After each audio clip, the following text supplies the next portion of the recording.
cerró la fábrica FATE.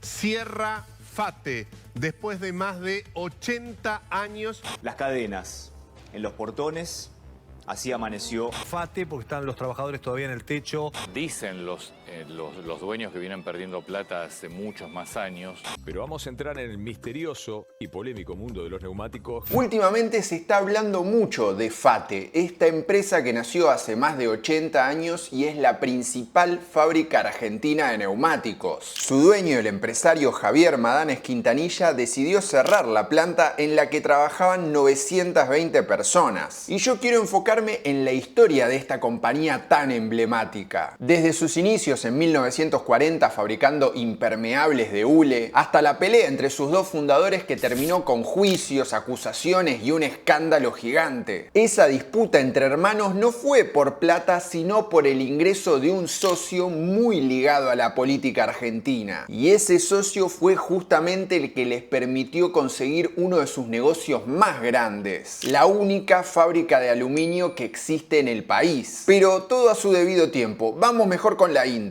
Hola, mi nombre es Javier Ledesma y hoy quiero que hablemos de FATE. ¡Vamos! Yo sé que ustedes cuando pasan estos acontecimientos se ponen medio ansiosos y quieren el video ya. A veces hay que darle tiempo para conseguir la información, investigar, poder armarlo bien. Pero por lejos el video de FATE fue el más votado entre los miembros del Club de las Misceláneas. Si quieren sumarse y votar ustedes también pueden hacerlo dándole clic donde dice unirse acá abajo y listo. Antes de meternos en la historia creo que amerita hacer como un mapa para entender quién está detrás de FATE. El principal accionista es Javier Madanes Quintanilla, hijo de uno de los fundadores de la empresa. Él maneja la compañía desde 1992, cuando le compró a sus primos la mayoría, no sin algún que otro escándalo en el medio. Según el último ranking de Forbes, Javier Madanes está 12 en la lista de los más ricos con una fortuna de 1.500 millones de dólares. Este señor tiene dos grandes negocios. Por un lado está FATE y por el otro está Aluminio Argentino, más conocida como Aluar. FATE era el gran competidor argentino en neumáticos, con la japonesa Bridgestone y la italiana Pirelli. En su planta de San Fernando tenía capacidad para producir 450.000 cubiertas al año para autos, camiones, colectivos, y de ese total el 40% se exportaban a Latinoamérica. Hace varios años dicen que el sector está en crisis por varias razones. Es más, FATE en 2019 y 2024 inició dos procedimientos preventivos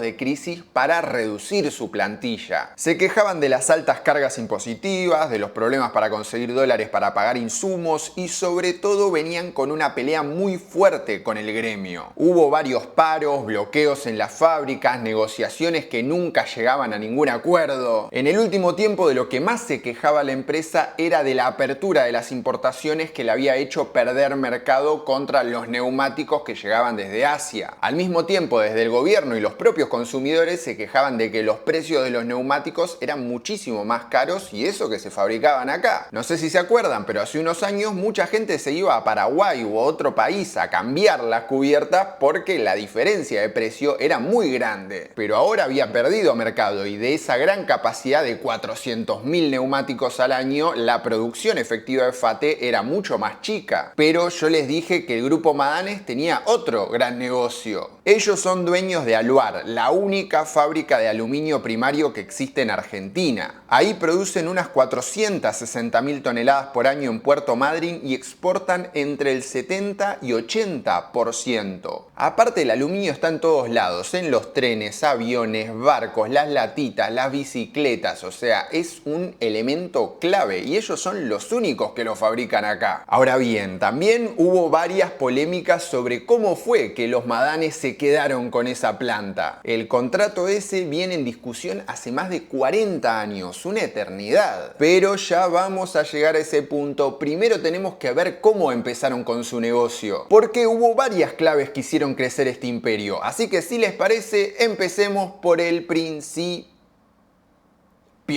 Esta historia empieza con Lejzar Madanes, un inmigrante polaco que llegó a la Argentina a principios del siglo XX. Primero fue vendedor ambulante hasta que se armó una pequeña fábrica de capotines de hule para la lluvia. Llegó a tener su propio negocio llamado Casa Madanes, sobre la calle Corrientes. El tema es que vino el periodo de guerras mundiales y el hule o el caucho pasó a ser un material estratégico. Por lo tanto, era mucho más difícil conseguirlo, así que los Madanes arrancaron un proceso industrial como para diversificarse. Cuando digo los Madanes me refiero no solo a Lejzar, sino también a sus hijos, Víctor, Marcos, Rebeca, pero sobre todo a Adolfo y Manuel, que son clave en esta historia. En 1940 ellos fundaron la Fábrica Argentina de Telas Engomadas, más conocida como FATE, con una planta en Saavedra. Ahí, por ejemplo, hacían todo tipo de productos de caucho, desde los famosos pilotines hasta también parches para las cubiertas. Recién en 1945, ante una caída en la importación de neumáticos, ellos empiezan a fabricar los primeros modelos, aunque de manera muy rudimentaria. Y el negocio de FATE da un salto muy importante a partir de los 50. Primero, en el 56 firmaron un convenio con la estadounidense General Tire, que les daba acceso a mejores máquinas, tecnología más moderna. Después a eso se le sumó el impulso a la industria automotriz. En 1959 el presidente Arturo Frondizi publicó el decreto 3693 de promoción del sector, lo que incrementó la producción de autos, en particular los Fiat y Peugeot. Para que se den una idea, FATE pasó de producir 180.000 neumáticos a más de 800.000 para mediados de los 60. Ese crecimiento lo llevó a poner una nueva fábrica, mudarse de Saavedra a San Fernando, la planta que hace poco acaba de cerrar. Aparte, la compañía no solo era un polo industrial. Hacían publicidades con sus almanaques FATE en gomerías, talleres, estaciones de servicio, también auspiciaban programas de televisión como La Hora FATE de Jacobo Timerman en Canal 9, pero en 1965 se da el quiebre entre los hermanos, porque Manuel quería sumar como socio al empresario José Bergelbard, pero Adolfo no estaba de acuerdo. Javier Madanes, el hijo de Adolfo, dijo que su padre no quería socios con actividades políticas y que eso creó un abismo entre los hermanos. Desde ese momento Adolfo no solo se alejó de la conducción, sino que empezó a denunciar varias irregularidades de la compañía.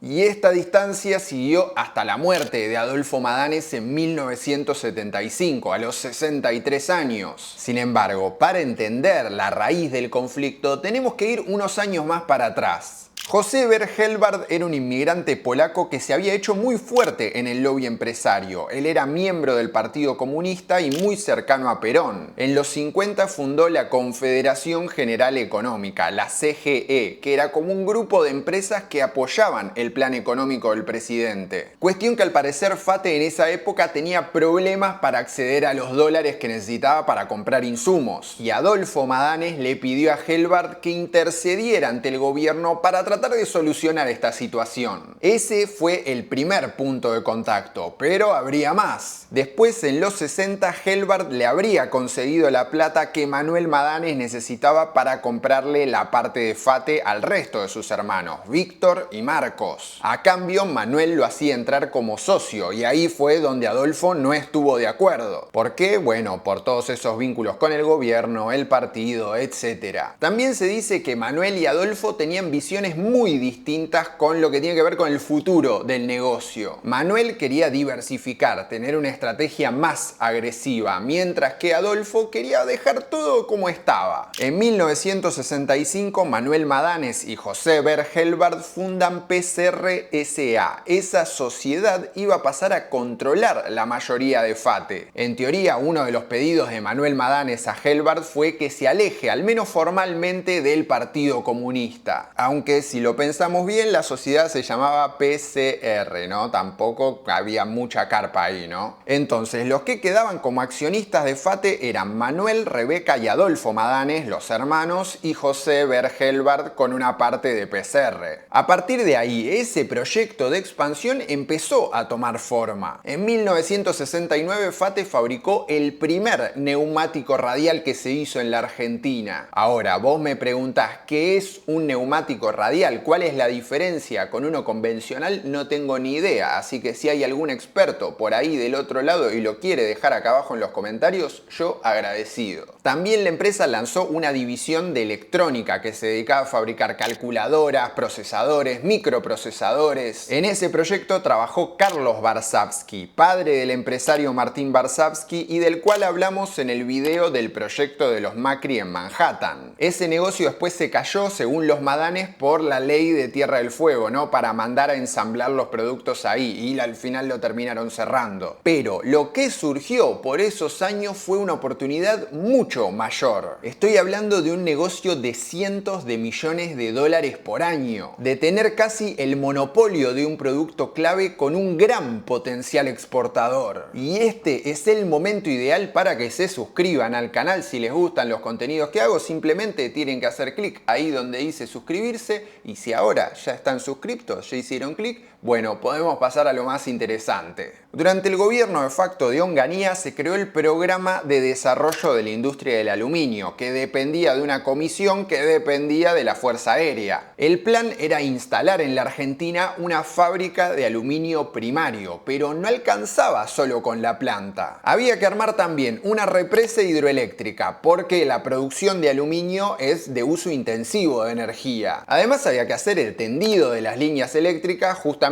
para transportar esa energía y un puerto de aguas profundas para toda la parte logística. O sea, vemos que era un mega proyecto y había un detalle: el que lo ganara no tenía que pagar por todo eso. El Estado se iba a hacer cargo de la represa, el tendido y el puerto. La empresa solo se encargaba de la planta. FATE empezó a mover toda su red de contactos, en particular con la capacidad de lobby de José Bergelbard. Se reunía con brigadieres, con Agustín Lanusse, que había tomado el gobierno de facto en el 71. A la licitación se presentaron varias empresas, entre ellas FATE, pero no eligieron a ninguna. En abril de 1971 el gobierno sacó un decreto por el cual le otorgaba el proyecto por contrato directo a Aluar, la subsidiaria que había creado el grupo Madanes. Decían que ninguna oferta había cumplido totalmente las expectativas, pero que la de Aluar era la que más cerraba de todas. Así fue como FATE se hizo con la planta de producción de aluminio primario que abrió en Puerto Madryn unos años después. No solo tenían el beneficio de no tener que pagar por todas las obras, sino que también les dieron varios incentivos fiscales, como para poder importar maquinaria, pagar menos impuestos, etc. Esto igual no pasó desapercibido. En el 73 Gelbard asume como ministro de Economía, primero de Cámpora, después de Perón y luego de Estela Martínez. Y en el Congreso surge una investigación más impulsada por el ala de López Rega para investigar cómo fue que le otorgaron ese proyecto a Aluar. Se denunciaba que FATE le habría pagado a miembros de la Fuerza Aérea para quedarse con el contrato. El mismo Adolfo Madanes le hizo juicios a la empresa, a Gelbard e incluso a su hermano, aunque ninguno prosperó. Pero con el golpe de Estado de marzo de 1976, la situación de la empresa cambió por completo. José Bergelbard se exilió en los Estados Unidos, incluso le sacaron la nacionalidad argentina y le embargaron su parte de la compañía. Él le hizo juicio al Estado para que le devuelvan sus bienes, pero no llegó a verlo cumplido porque murió en el 77. Por su parte, Manuel Madanes sufrió el secuestro de su esposa, estuvo un tiempo en Canadá y volvió algunos años más tarde. Recién en 1980 fue sobreseído en la causa Aluar. Con el regreso de la democracia, a Manuel lo nombran al frente de Ferrocarriles Argentinos. Pero durante uno de sus viajes oficiales lo encontraron muerto en su habitación de hotel en Italia en 1988 a los 73 años. Volviendo a la cuestión de negocios. Para los 80 FATE ya era un gigante como industria. Fabricaban más de 1 millón de neumáticos al año y hasta invertía en publicidad porque era sponsor de las camisetas de Boca, de River. En tanto, Aluar se había expandido comprando y creando nuevas empresas. Por ejemplo, además de aluminio primario, hacía elaborados y semielaborados, también yeso, en fin. Sin embargo, como dije, habían muerto ya Manuel y Adolfo Madanes. Entonces, ¿qué pasó pasó? Los que pasaron a asumir la conducción fueron los hijos de Manuel, que son Mónica, Miguel, Leiser y Pablo Madanes, aunque había un conflicto entre ellos. Mónica Madanes denunció a sus hermanos acusándolos de querer apartarla a ella del fideicomiso familiar. Decía que querían perjudicarla reestructurando los activos de la familia con fideicomisos offshore con el objetivo de excluirla de toda esa herencia. Quizás a Mónica Madanes no la conozcan y tal vez tampoco haya una foto de ella, pero al que sí conocen es a su hijo, Matías Garfunkel, que la verdad tuvo varias apariciones mediáticas, sobre todo por sus polémicos negocios y sus aún más polémicas relaciones sentimentales. Ahora bien, en 1992 se da un nuevo cambio de manos en Fate. Javier Madanes Quintanilla era el único hijo de Adolfo Madanes y Dolores Quintanilla, y todavía en ese momento era accionista minoritario por la herencia de su padre. En ese momento él se dedicaba al negocio financiero, pero dice que la empresa estaba en crisis, así que sus primos, los hijos de Manuel, le vendieron las acciones que tenían en Fate. Sin embargo, no todos estuvieron tan dispuestos a vender. Según Javier, su prima Mónica no quiso y reclamó en la justicia un derecho preferencial para comprar la parte de sus hermanos. Cuestión que a partir de acá arranca el liderazgo de Javier Madanes Quintanilla sobre este mega grupo industrial. Él pasó a ser el accionista mayoritario, pero había otros miembros de la familia, como su primo Daniel Friedenthal, que era hijo de Rebeca Madanes. En el 95, durante la ola de privatizaciones, pagó 250 millones de dólares y se quedó con la concesión de la hidroeléctrica Futaleufú, que era esa represa que se había hecho en los 60 con el único objetivo de proveer de energía a Aluar. Y ustedes capaz dicen, che, pero ¿cuánta energía necesita esa planta? ¿No será mucho? A ver, un poco de ciencia. El aluminio viene de la bauxita, que es un mineral. De ahí se obtiene la alúmina. Aluar lo trae desde Australia y Brasil y esa alúmina la convierte en aluminio primario a partir de un proceso de electrólisis. Ese proceso necesita mucha, pero mucha energía. Para que se den una idea, Aluar gasta la misma cantidad de megavatios que la ciudad de Córdoba o de Rosario. El tema es que aún hoy, 50 años después, sigue habiendo cuestionamientos sobre esta planta, de todo tipo. En 2000 se descubrió que uno de los proveedores de Aluar era la empresa del ministro de Producción de Chubut. El contrato igual se siguió prorrogando y la empresa invirtió. En 2005 desembolsó 2.500 millones de pesos, no sin antes asegurarse unos buenos y ricos beneficios fiscales como la devolución del IVA. Esa misma obra en 2007 fue escenario de una gran tragedia. En junio se desplomó el techo durante la construcción de un silo y murieron 11 obreros. La justicia desligó a la empresa de responsabilidad penal, pero condenó al ingeniero de la constructora por homicidio culposo. Y ahora hay dos temas que ponen medio en jaque todo este gran dominio que tiene Aluar. Por un lado están los aranceles que puso Donald Trump en los Estados Unidos. Si quieren exportar allá, la tasa es del 50%, una diferencia enorme, que igual dicen que eso está en revisión, que se va a charlar, pero por ahora se mantiene. ¿Qué va a pasar entonces con esas exportaciones? ¿Cuánto representaban los envíos a Estados Unidos para esta empresa? A eso sumale que el gobierno dio de baja las medidas antidumping contra los aluminios chinos, entonces eso también le va a sacar mercado a la empresa de Madanes. Y por otro lado está la cuestión de la represa de Futaleufú. La concesión se fue prorrogando desde el 95, sin embargo Madanes contó que la iban a dejar vencer en 2025. La provincia de Chubut reclamó ser la única autoridad que decida sobre la prórroga o no del contrato y la Corte Suprema le reconoció esta competencia. Ahora la concesión se corrió hasta junio de 2026, pero ¿qué pasa si Aluar la pierde? A ver, también tiene parques eólicos, usa otros tipos de energía, pero igual está como en un limbo todo eso. Todas esas preguntas surgen mientras el grupo cierra Fate, con más de 900 trabajadores. Y hay una frase que le escuché a Madanes en La Fábrica Podcast hace 2 años que me llamó la atención. Escuchen.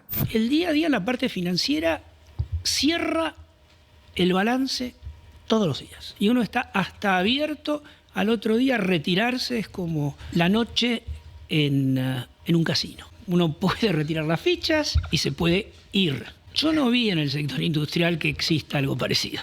Por el costo Porque hundido. no se puede, Queda todo porque hay con la otra máquina. responsabilidad social. Me parece que no tengo que agregar nada más y podemos cerrar acá, porque ahora ustedes ya conocen la historia de esta empresa y yo me despido como siempre. Esto fue todo, espero que les haya gustado. Si así fue, como siempre les digo, déjenme un pulgarcito acá abajo y si quieren colaborar de alguna manera con este proyecto pueden mandarme un cafecito, va a estar mi usuario en la caja de la descripción. Esto podría haber sido tranquilamente y lo tenía pensado para un Secretos Millonarios, pero bueno, a veces la realidad te lleva a tener que adelantarte algunas cosas y ustedes en el Club de las Misceláneas votaron para que este sea el primer video que saque, así que no me quedó otra que cumplir. Y habiendo dicho esto, les voy a dejar por acá los contenidos relacionados y nosotros nos vemos la próxima.